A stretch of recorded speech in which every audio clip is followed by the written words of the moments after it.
Hey, this is Al McGee with YETicket.com.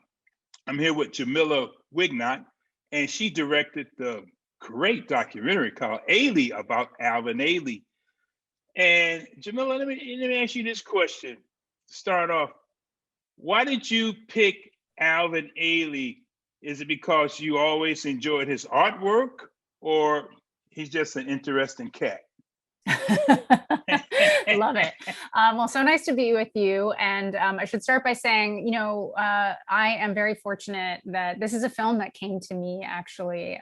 Insignia Productions, helmed by Steve Ives and Amanda Pollock, along with another executive producer, Judy Kinberg, approached me in need of a director, and I could, my head exploded into confetti, when they said we were interested in having you make this film, because I am a big fan of the Ailey company. I discovered them in college, also very sort of serendipitously, and from that performance on have remained a real big fan. So I was initially just so thrilled to be working on a film that I knew would just be, so would feature his beautiful dances and be about movement and all of that. And then I really got to know Mr. Ailey's story, through the making of the film. And once I began my research in that, it just was so extraordinary to be able to live inside his shoes, as it were, as part of the process of bringing his story to life. Yeah, I mean, I'm glad you brought it to life with this documentary.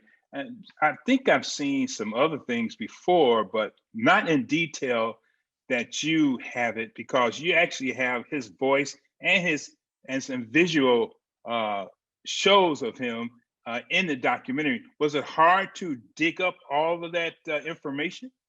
Yeah, so the Ailey company actually had those audio recordings that he conducted in the last year of his life. So that was such a gift to be able to listen to him and hear him sort of plumb the depths of his own memories, and those memories that would then inform, the dance works that he created. And then fortunately, they also have an excellent archive of his, various public appearances, as well as, because they have been a touring company, since inception. There's just a vast trove of filmed dance works that he did. So, this is just one of those wonderful documentary projects that comes along where, you have an incredible subject at the center of the story, along with a trove of materials that can really help you bring the story to life.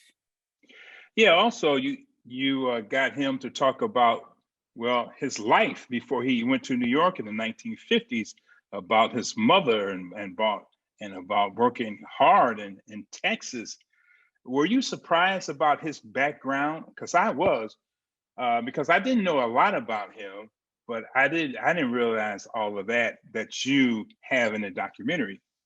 Yeah. I mean, that was really the sort of really humble origins, of his story, and this kind of very nomadic life, of, being born in the Depression and there not being work, and, obviously being, born to a single mother, and that the way that shaped so much of his early experiences. That was really a surprise to me. I was unaware of that. But what I think is so wonderful about the way he talks about that time, and also what he later stages in his dance works, is that he was somebody who, kind of like a Toni Morrison, understood that there was drama and complexity and beauty and sorrow and joy, and this kind of incredible, there's this incredible wealth within Black life, even during, that chapter, which is, the beginning, sort of middle of Jim Crow, and an incredibly dark chapter in terms of Black people's life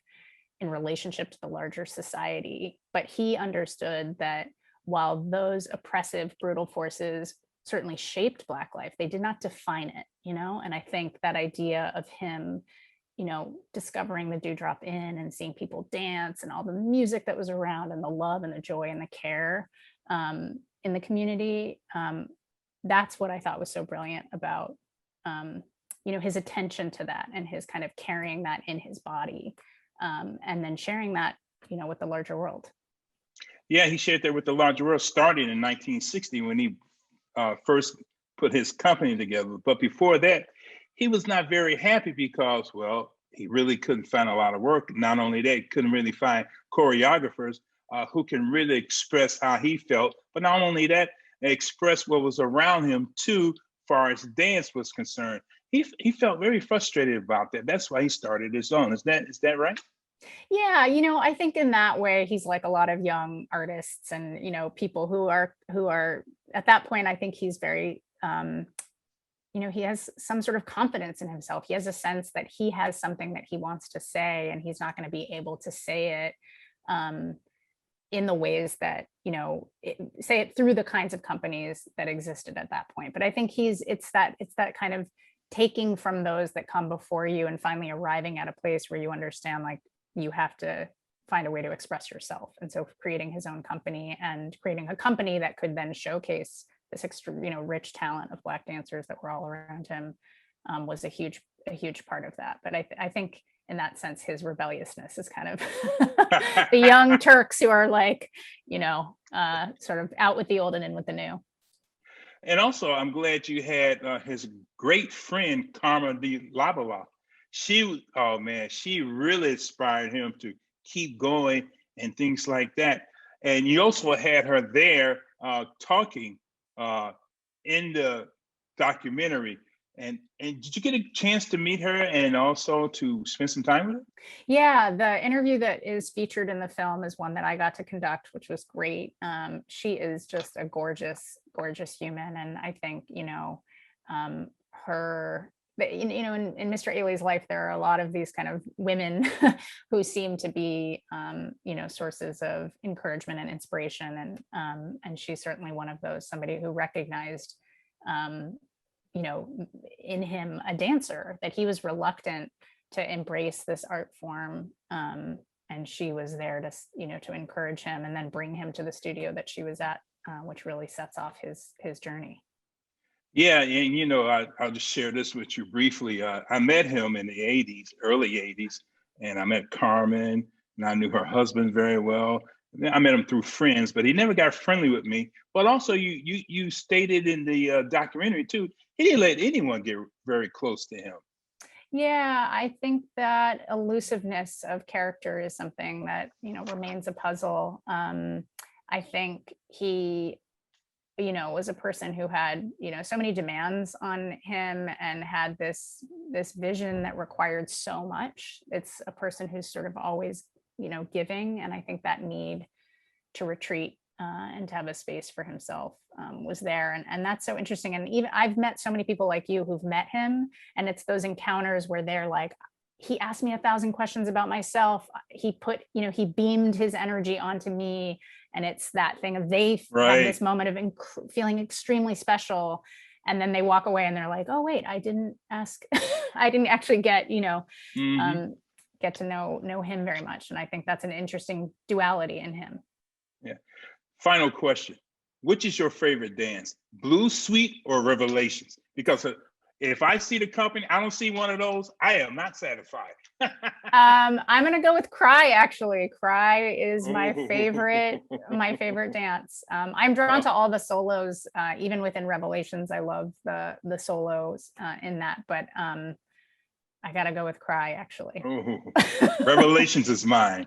Yes. I don't see Revelations. And I always make sure I get a ticket to see the program with Revelations and also with Cry and Blue Suite too, and things like that.